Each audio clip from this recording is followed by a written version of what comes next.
एक आनंदाची गोष्ट हीच आहे की जेव्हा 1 वर्षापूर्वी आपलं सरकार जरी नाही आलं तरी आपल्या आमदारांनी काय काय काम केले, आपल्या स्थानिक आमदारांनी आणि खास करून स्थानिक आमदार जे आपल्या पक्षाचे आहेत, तरुण आमदार आहेत, त्यांनी काय काय कामं केलेली आहेत हे पाहून अभिमान पण वाटतो आणि आनंद पण होतो की आम्ही असं काम करून दाखवत असतो. हा विश्वास पक्का बसतो. कारण एरवी जर आपण पाहिलं आणि आता जर आपण महायुतीचा जो प्रचार आहे म्हणजे मिंदेंची सेना असेल, दादांची टोळी असेल किंवा फडणवीस साहेबांची टोळी असेल, ह्यांच्याकडून जो काही प्रचार आपण ऐकत आहोत हा सगळा प्रचार कशावर आधारित आहे? भलत्या सलत्या विषयांवर, देशाच्या बॉर्डरवर सगळं काही वेगळं काही म्हटलं जातं. पण हे सगळं जरी आपण पाहिलं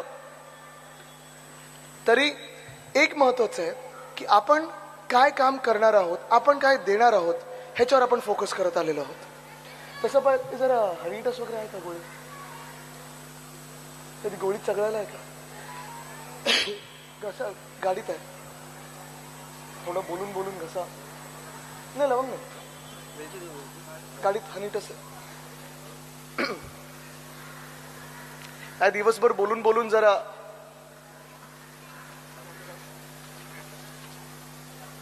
असो, होईल तर होईल, बघू. एक जे आपण हा विषय मांडत आलेलो आहोत, सातत्याने मांडत आलेलो आहोत की घरांचा प्रश्न, घरांचा प्रश्न, घरांचा प्रश्न. हाच घरांचा प्रश्न 2 मिनिटं थांबूच मला वाटतं जरा.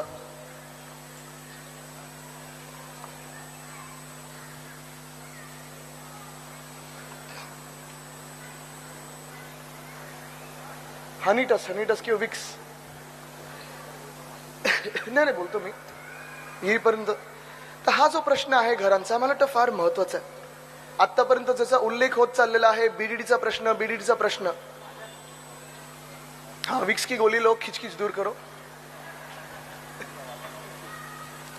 काय विक्सच आहे ना, तर भलतं काय जुबान केसरी नाही ना, तर असं करायला लागेल.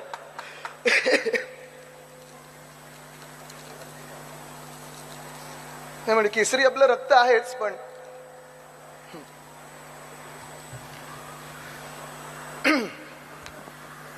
तर आज जे आपण आमदारांकडून काम ऐकलेलं आहे ह्या पुढे जाऊन जो आपल्याला काही घरांचा प्रश्न सोडवायचा आहे तो मला वाटतं फार महत्वाचा ठरतो. शेजारी जरी आम्ही असलो तरी वर्षानुवर्ष मी ऐकत आलेलो आहे, पाहत आलेलो आहे की हा विषय आपल्या गव्हर्नमेंट कॉलनीचा विषय असेल, आज सगळे आपण खिडक्यांमधून ऐकताय, बाल्कनीमधून ऐकताय, हा विषय जो आहे कदाचित उद्धव साहेबांसाठी आहेच, मोठ्या साहेबांसाठी म्हणजे माझ्या आजोबांसाठी महत्वाचा होता आणि आमच्या सर्वांसाठी आम्ही एक कर्तव्य म्हणून